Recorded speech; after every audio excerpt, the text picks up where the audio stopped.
Hello guys, welcome back to my channel. I'm so excited to have you guys back with me today, and if you're just joining us, my name is Yubi and you're welcome to Yubi's vlog. So I don't know if you guys remember, but in my first video I made mention that I had undergone surgery and that I was going to let you guys know how my experience was eventually. And that's exactly what I'm going to be doing today. But before I get into that, I'm just going to say that I am dedicating this video to all of those who are going to watch this video who have undergone surgery at some point in their life, or who are anticipating it, or who are just curious and want to know what the experience is like. So those are the categories of people I'm dedicating this video to. And I really do hope that you enjoy watching this. I remember a long time ago when my mom told me of how I was born. She said I was born with this really swollen throat. I don't have any pictures of that time, and I doubt if she even does.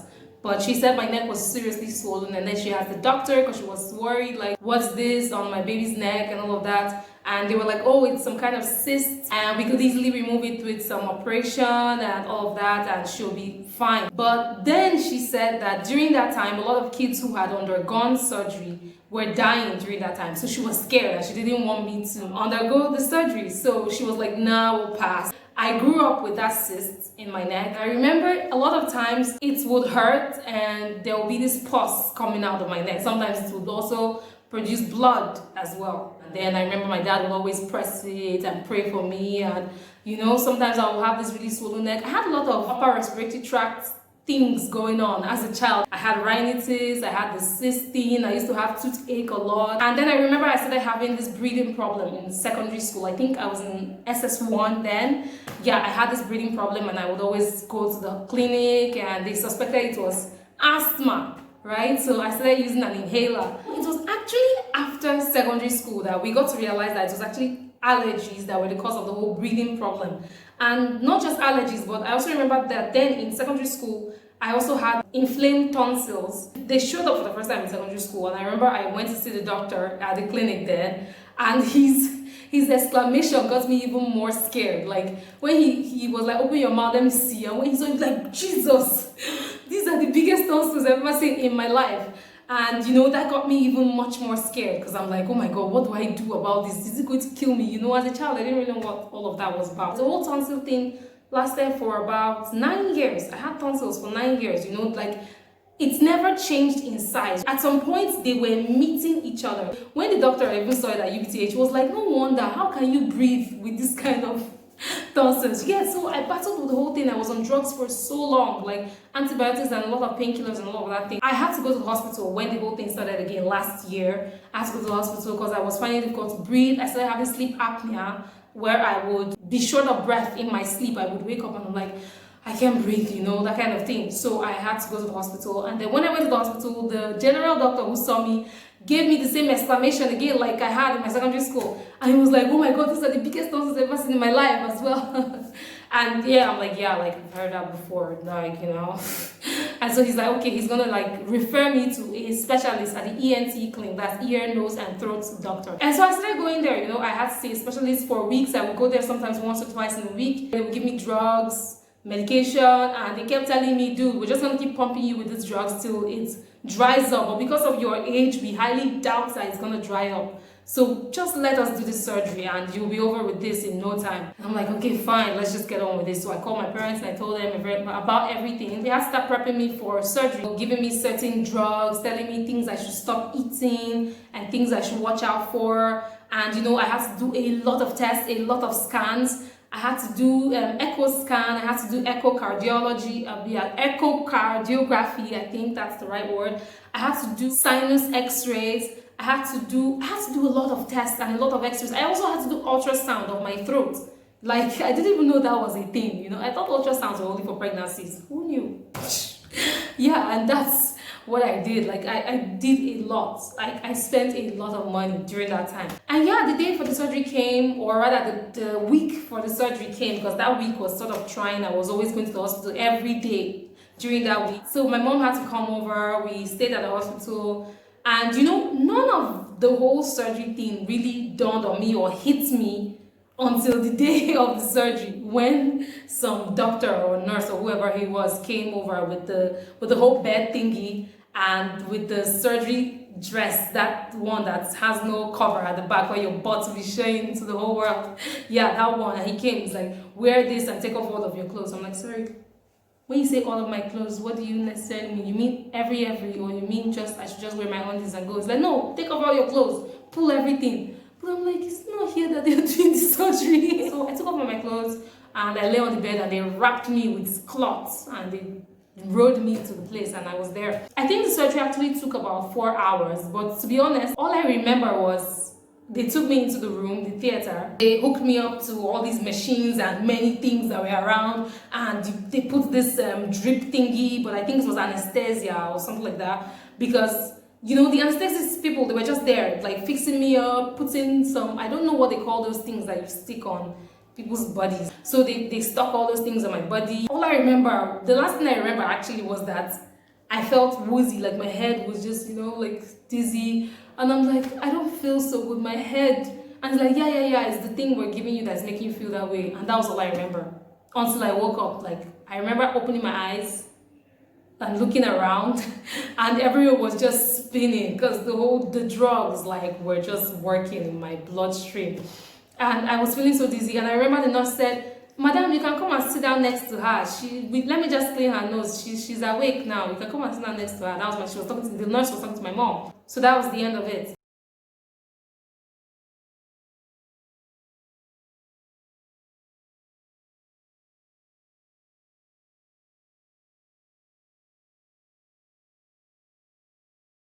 When I woke up, not knowing what had gone through, like I did not feel anything during that time when I woke up, and I'm like, okay, what's going on? Like, okay. And then I remember I checked my throat if I could still speak or I could still talk, you know, and I was like, okay, yeah, you can still talk, and that means you can still sing. Okay, that's good, no Allah, you can now sleep. To be honest, I'm gonna say this, to be honest, the pain, the pain I felt after the surgery was, let's say, 100 times more compared to what I felt before the surgery. Like, dude, oh my God. The pain was so excruciating. There were nights where I couldn't sleep. And I remember the first day, the doctors told me I couldn't eat anything.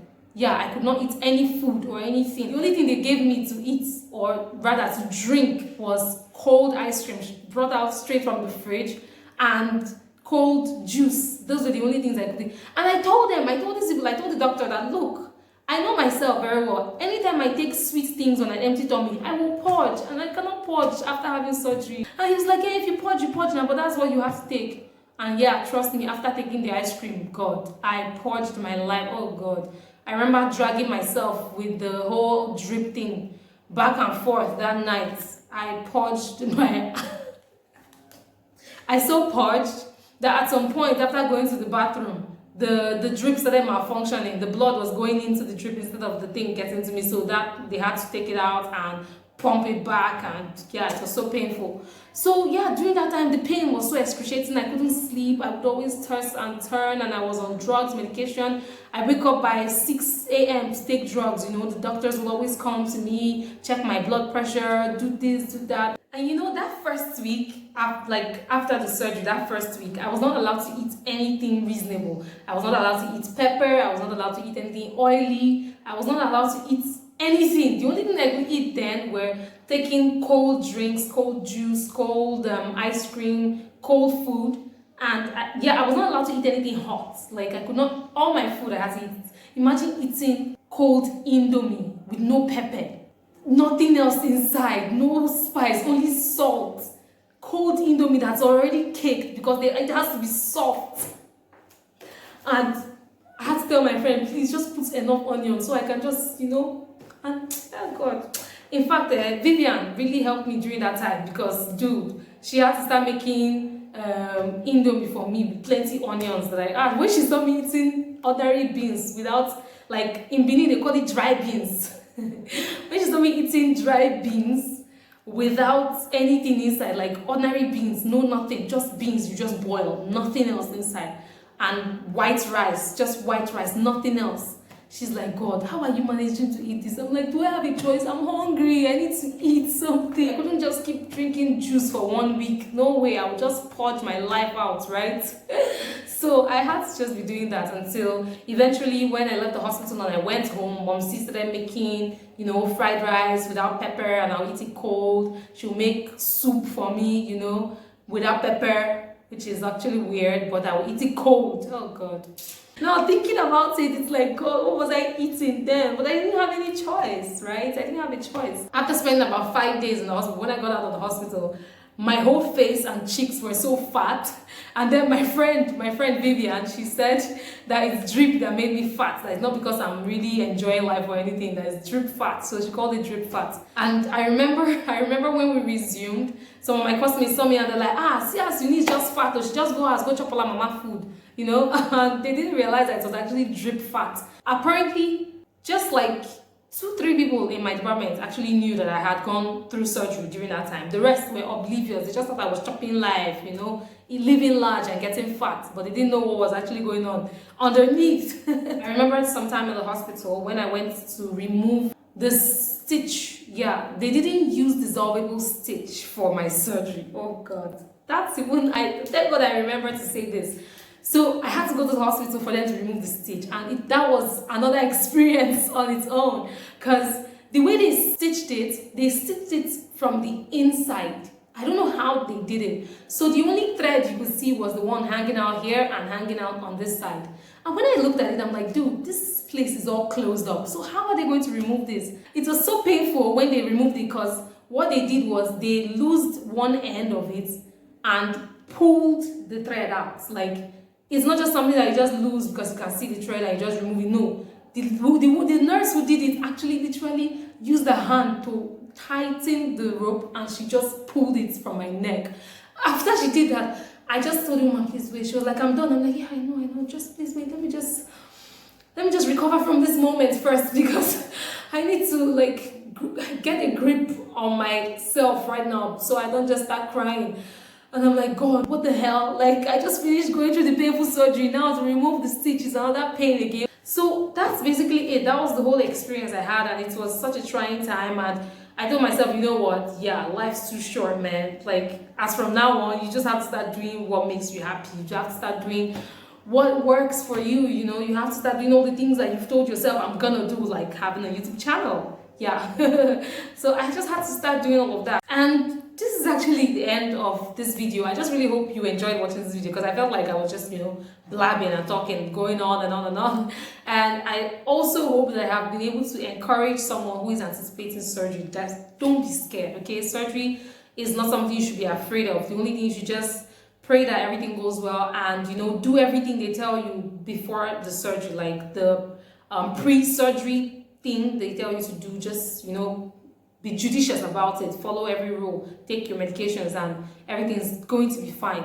I really hope you enjoy watching this video, because I don't know, I don't really know what to say. I don't know how it is right now, but I just hope you enjoy watching this video. So thank you so much for those of you who watched till the end. I'm really happy that I finally shared with the world what my whole experience was like. And also, if you have your own experience that you would like to share with me, I would love to hear it. Please just do so in the comment section. And yeah, that's it. So please don't forget to like this video. If you've undergone surgery, or you have any questions with regards to this video, or with regards to this particular kind of surgery, which is tonsillectomy and sistrunk operation, just let me know in the comment section. Thank you so much for watching this video.